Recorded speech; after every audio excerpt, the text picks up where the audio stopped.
everyone, Big Pauly back for a brand new video. Yes, and the return of an old friend. Yes, it's time to watch a bit of John Carpenter. Yeah, I know it took a while.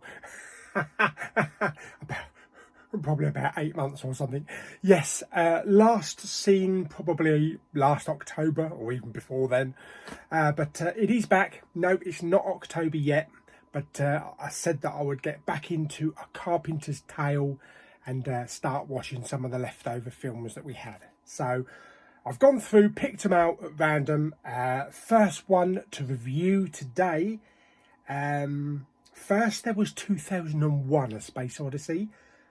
Then Poseidon Adventure. Now Darkstar. Darkstar. Bombed out in space with spaced out bomb. That's the tagline. What the hell was that supposed to mean? A genuine classic. I've never seen this. Never seen it. So that's going to be very interesting. It's digitally remastered and restored. So let's get it out of its wrapper into the player and explore a bit of Darkstar.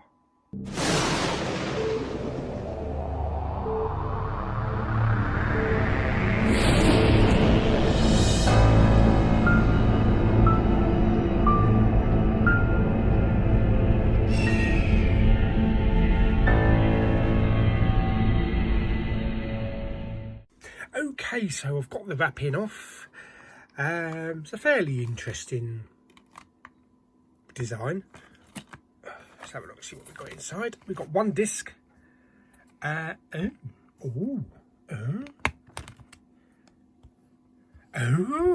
is this some alternative artwork? Oh, hang on a minute, I'm going to have a go at that. There's the disc, one disc. So let's put it in the player. Yes, I know, I've got to take me Mayans out first.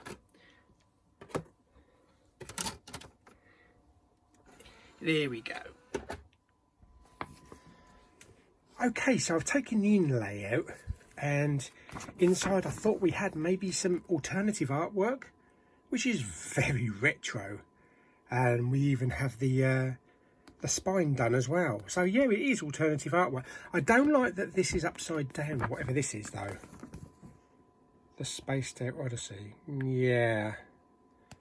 Suppose it gives you 3 different artworks, I think. I do like that. I just wish that wasn't there and it just had all of that on it. Anyway, let's put it back in the case and start the film. Okay, so it actually looks like we've got the theatrical version and the director's cut.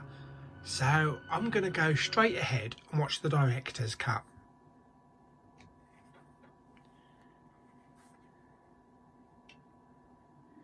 Big Pauly! Hey!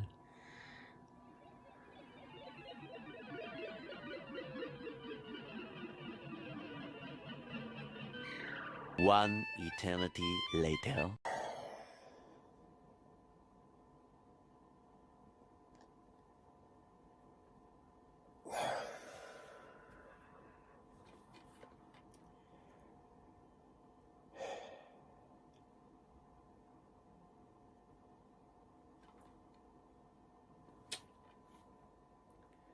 Darkstar.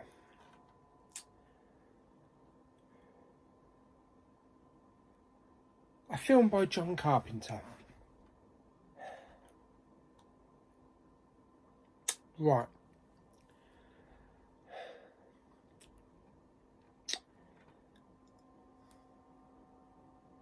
Okay, so the film starts out in space aboard the Darkstar ship.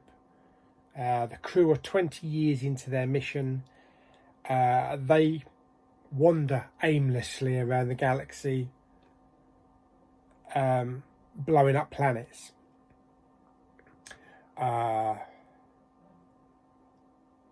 That's it. Basically. Basically. I put on the director's cut. which is actually shorter. I didn't know that. It's shorter than the theatrical version by 10 minutes.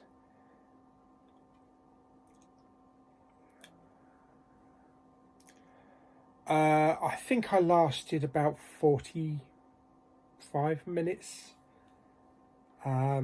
before I turned it off. Yeah. I like a good space film. I like a good space film set aboard a spaceship, zipping through the galaxy, blowing stuff up. This was not good. This was not good at all. What is it? 1974. I don't know where to begin. Okay, the story, other than what I've said, is very slow. I think it's trying to take the mick out of 2001. It just seemed there was nothing going on. There's weird stuff going on the ship. Some of the crew are having tempers. There's a massive inflatable ball with feet.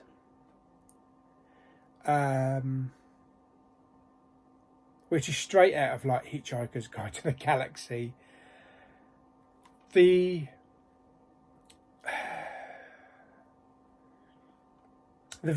visuals, the look of it is shockingly bad. Really shockingly bad. It looks like half the set was put together with the remnants of a Blue Peter Rice Krispies box and double-sided sellotape. It just looks really, really bad for a film of 1974, considering what Star Trek television was doing in almost 10 years before that. The picture was really dark, so dark. Even in a darkened room here, it's hard to tell sometimes what the hell was going on. It was just so dark. And so red. Overuse of really dark reds and blacks. I really couldn't tell what was going on for most of the film.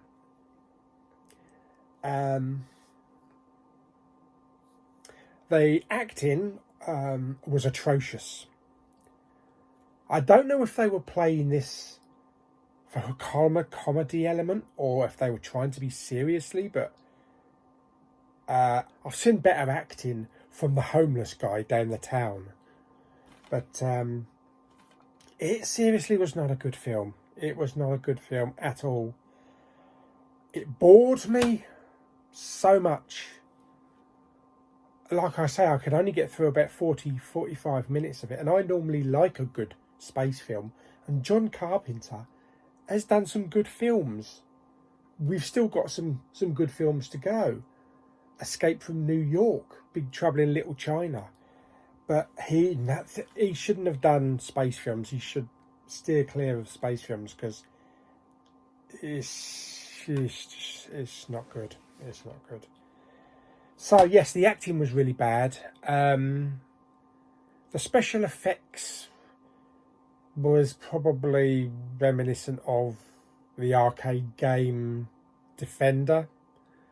Some really bad ZX Spectrum effects.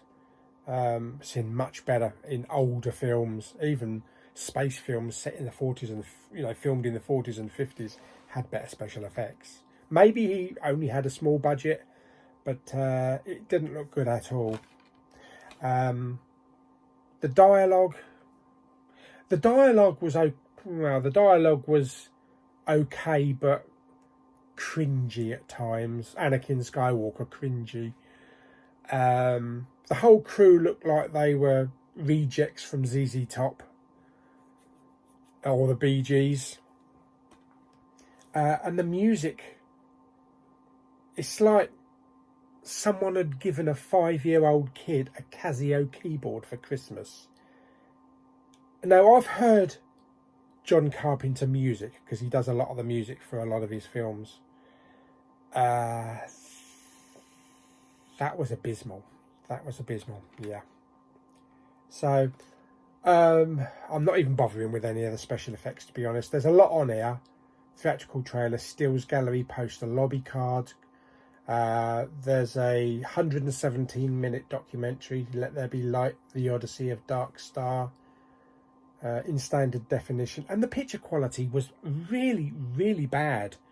This is supposed to be digitally remastered and restored, but I've seen better DVD quality. I've seen better VHS quality than what this was. So yeah, not good, guys, not good. How would I rate it on a scale of 1 to 10? Give it 2. And I think that's being generous. And that's just because it's John Carpenter, but he shouldn't have messed with space films. It just doesn't work. Stick to horror and adventure, like Big Trouble in Little China and that kind of thing. I'm actually now going to do something I've actually never done on either of the John Carpenter series of reviews or the Flick Bin. And it pains me to do this, but I think I have to do it. It's the Poundland reject bin. No, I didn't buy it from Poundland.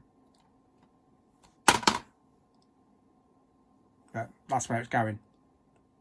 Yes, seriously not a good film. That's not a good start to restart a Carpenter's Tale series.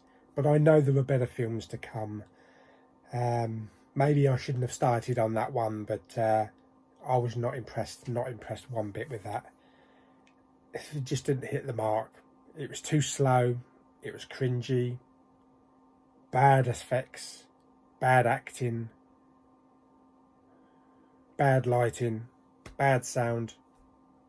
Nah, just didn't do it.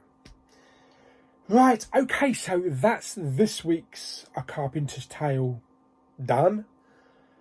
Kind of glad that one's out of the way, actually, because no, maybe we can get on to some better ones, but I suppose everybody has a crap film in their career. But yes, we'll get on to some better films. So I hope you enjoyed the video. Like it by giving it some thumbs up. Don't forget to subscribe, comment and share, and I'll see you on the next video. A bouncing ball with feet? What?